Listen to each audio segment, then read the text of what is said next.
I want to introduce Gina Bianchini, who's a co-founder and chief executive officer of Mighty Bell. Mighty Bell continues a tradition of online communities that brings together people who share a common identity, interest, a passion or goal, and now it's delivered mobile. Today, Mighty Bell is home to 50,000 networks created on the platform, and it's growing rapidly. Before Mighty Bell, Gina and Mark Andreessen co-founded Ning. You might know that. It's a pioneering social media platform for niche networks online. Under her leadership, she grew to 90 million users across 3 million networks and created 300,000 active communities across entertainment, politics, education, and some bizarre subcultures you might not even imagine, and some you probably don't want to hear about.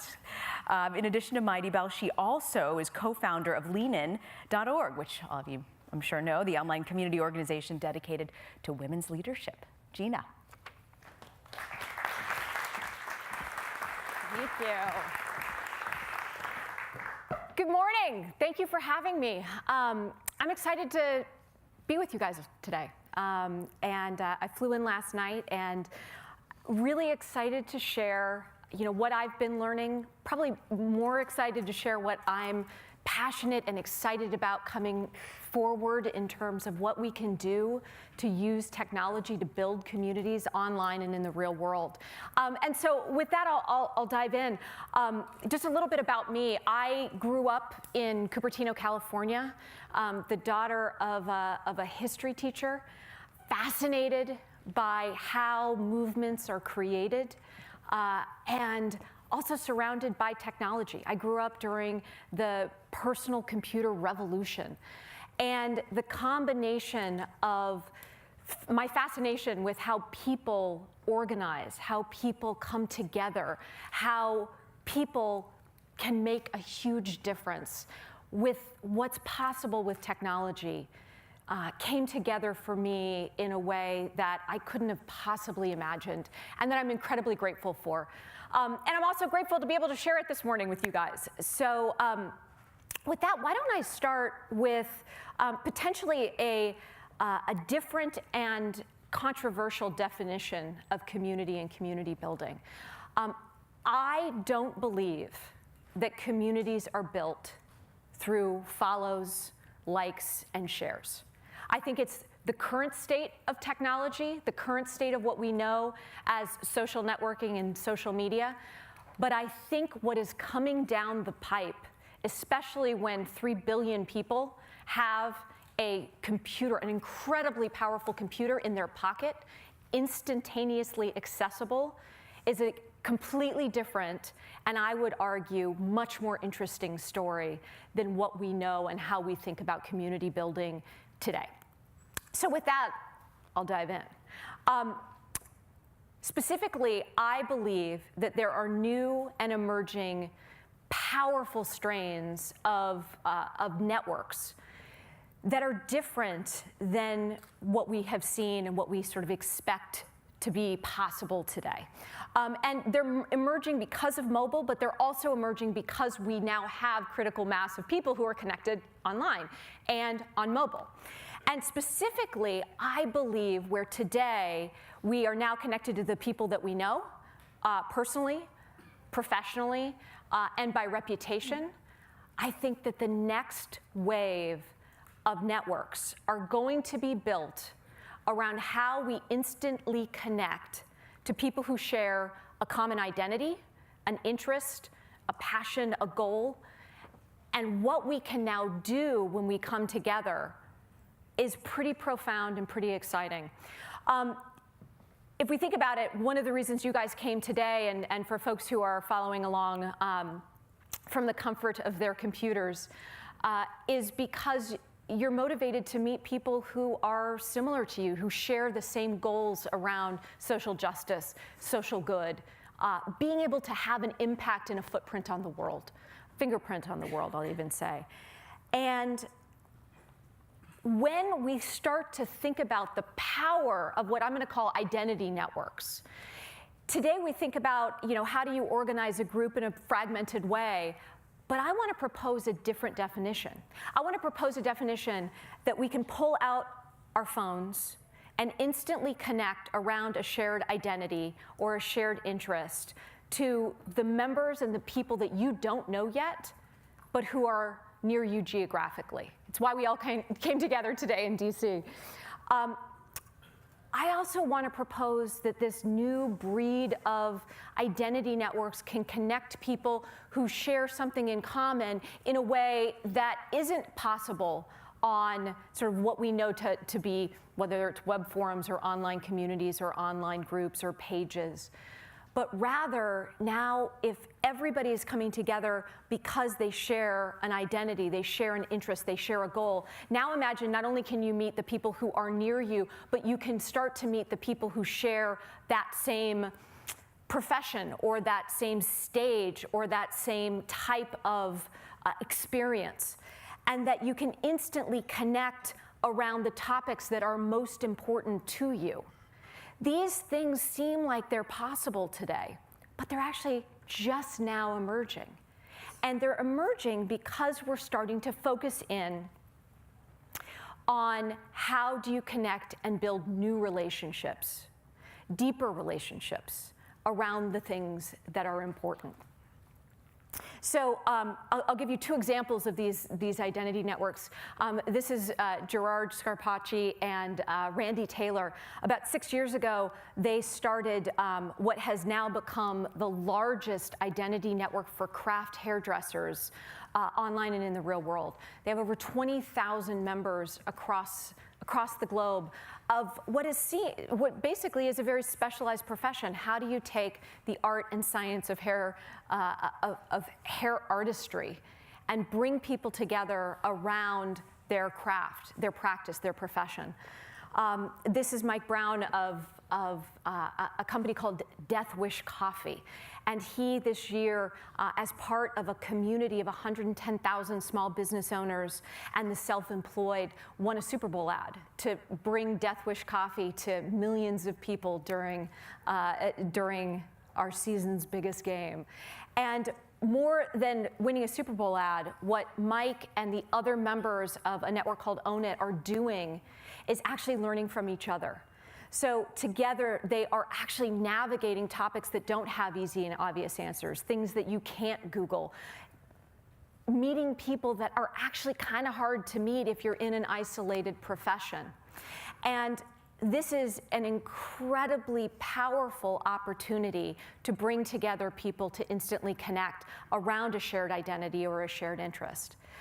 And as we're starting to see these opportunities to connect people in new and interesting ways, I'm excited, but I'm even more excited about the possibilities of what comes next.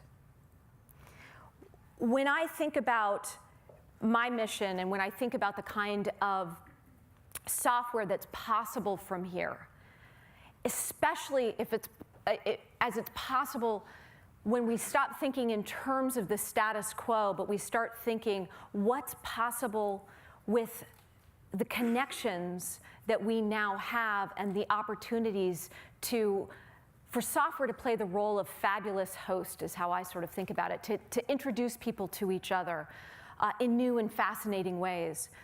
I look at it and I start to connect the dots as somebody who's been doing this for a decade.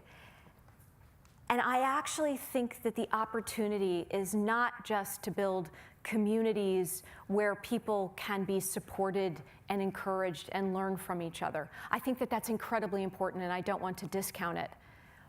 But I think that the bigger opportunity from here and the lens that I would love to encourage all of us to look at for the rest of the day and beyond is how do we start to build armies, active armies, of people who are motivated towards action, as opposed to the status quo, which I would argue is predominantly passive audiences.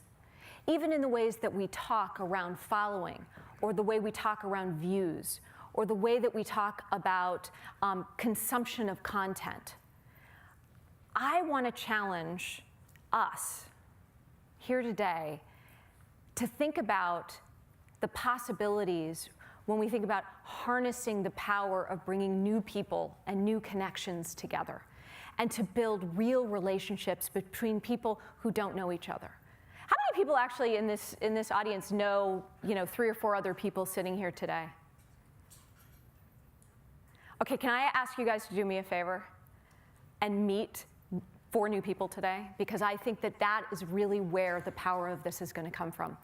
So what's possible today with the technology that allows us to move from building audiences to building armies? Oops.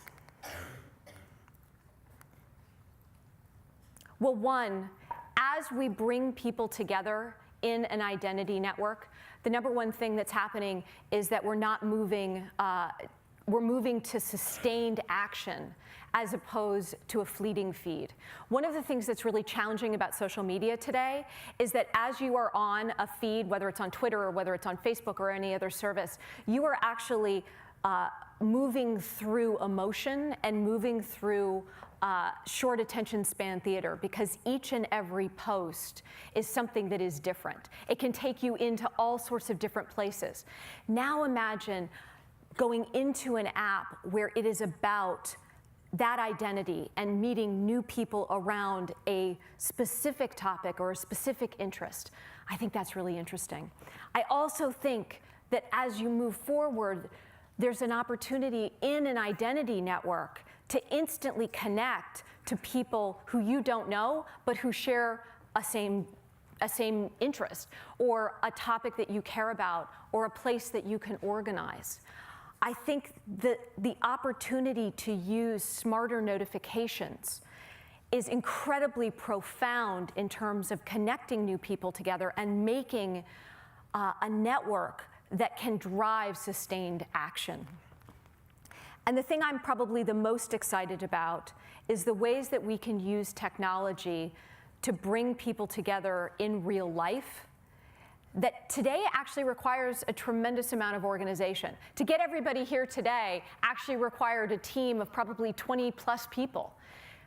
What if we can move to a world where software does the job of connecting people by identifying the most active member in that particular geography and prompting them to host a meetup, and then letting everybody else know in a 50-mile radius of that person that a meetup is going to happen, and manage all the RSVPs, manage all of the logistics.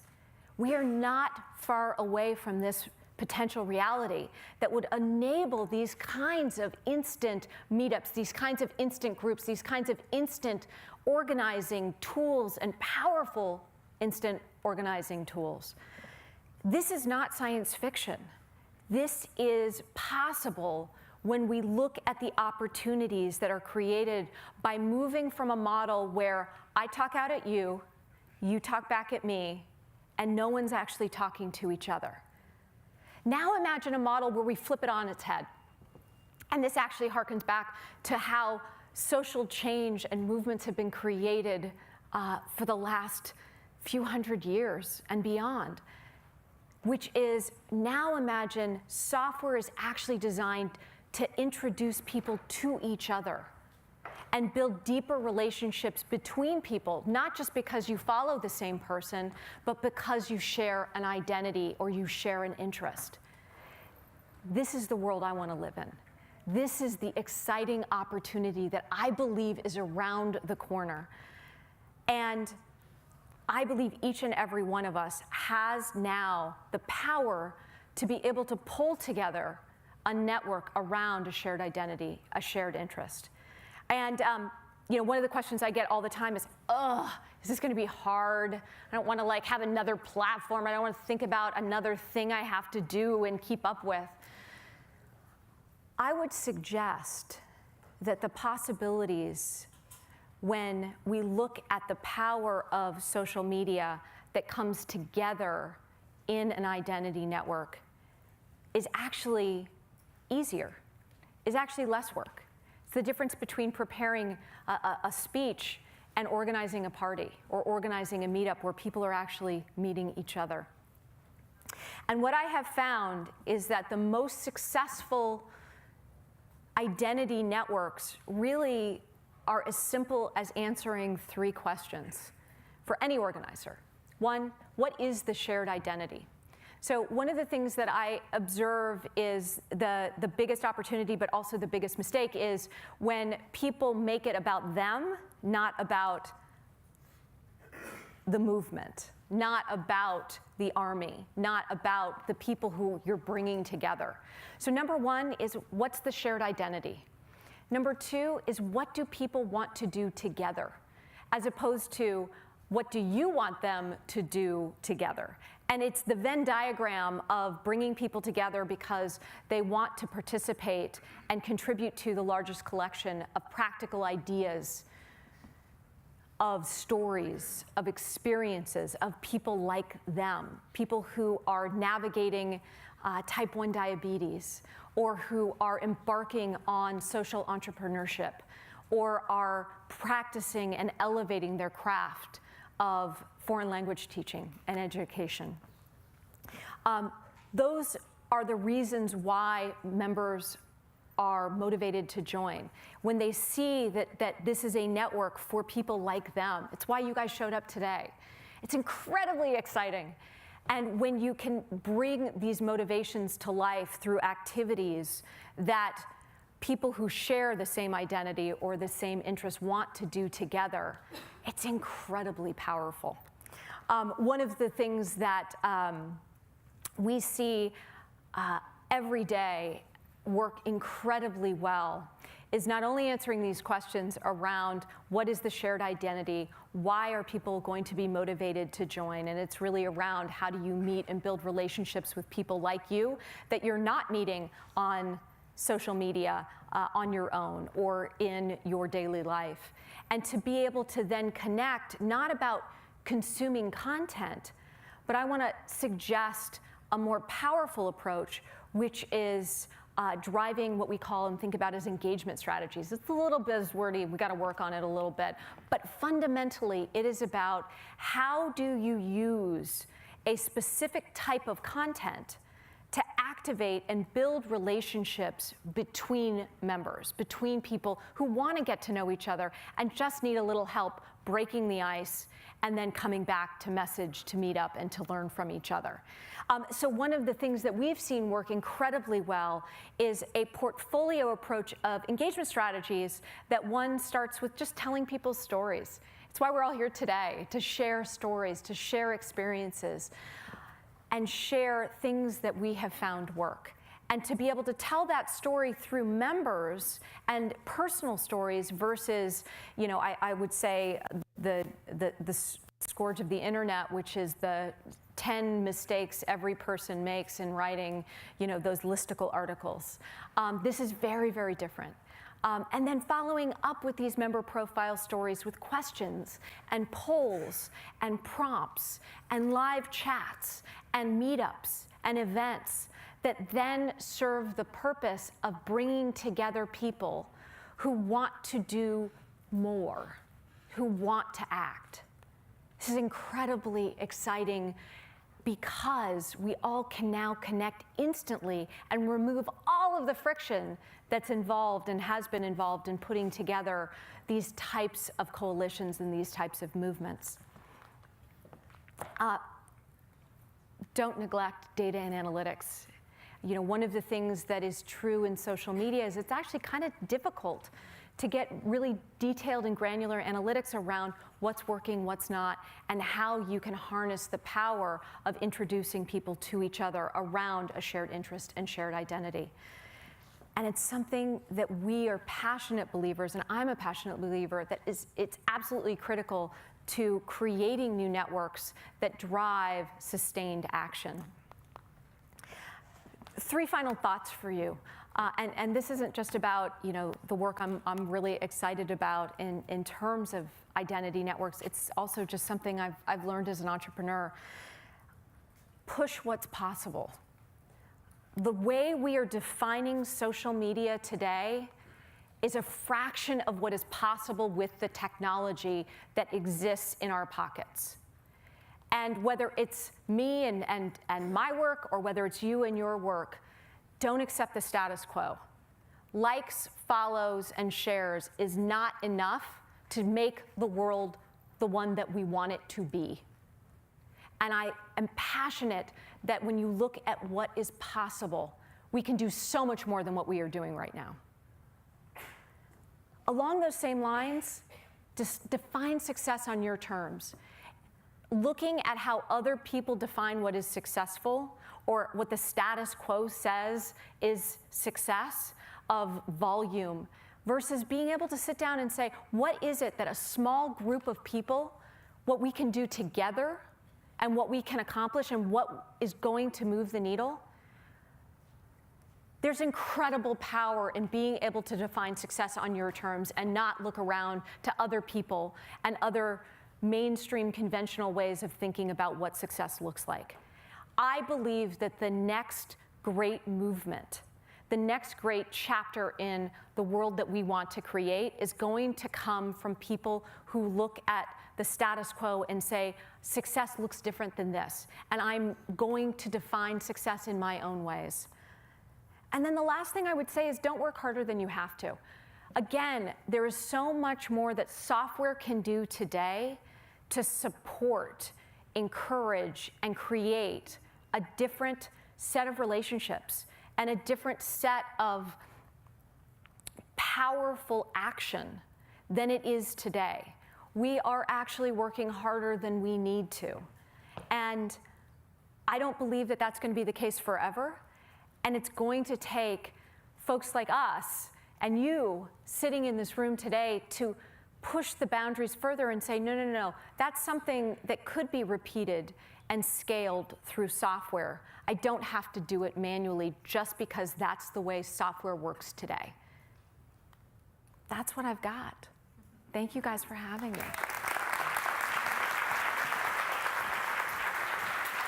Thank you, Gina. You have a seat. Well, that was remarkable. I was really impressed what you said about defining success as an audience. How do you go from an audience of followers into an army of sustained action? I think it's actually starts with what are your expectations of your work. So for example, if you believe that your goal is to drive the highest number of followers that you can and get them sharing, that is going to limit what's possible. Because the reality is, and you know, I've been very fortunate as a student and just fascinated by movements to know that it's actually not about breadth of people sharing, but it's about strength and concentration of sustained action by a smaller group of people that are consistent and focused. And I think that that is the difference between what is the goal of building an army versus building an audience. So you don't need 1 million followers. If you have a group that's cohesive and consistent and gets the message out, even though you might not be a huge army, it's still powerful. It's still powerful. I want to remind everyone we're taking questions online on MCON. Please submit, or you can vote for the questions that are online. Right now, this one's getting a lot of buzz. It says, when we focus on networks built on a shared identity, are you concerned about diverse groups becoming more polarizing and isolated?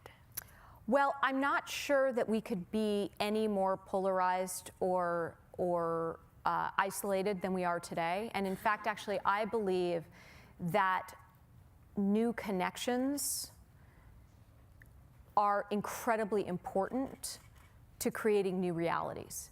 And so when I think about and look at where we're sitting today, it's in large part, again, because you have a situation where the algorithms are making decisions for us in terms of who we're talking to and who we are hearing.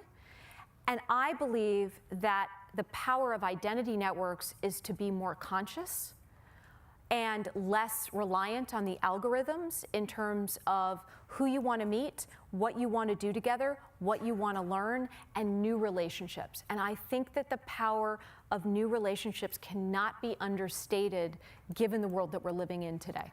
You talk about algorithms, and I was fascinated by the Millennial Report. I was reading it last night that MCON put out, and they were talking about how those surveyed, a large majority were actually conservative. I was surprised by that because you think of millennials as being all liberal. That wasn't the case. And I was also surprised by the Facebook, their whole back and forth about the posts that were leaning more liberal and sort of blanking out conservatives, which obviously Zuckerberg has come back and, you know, we know that whole situation there.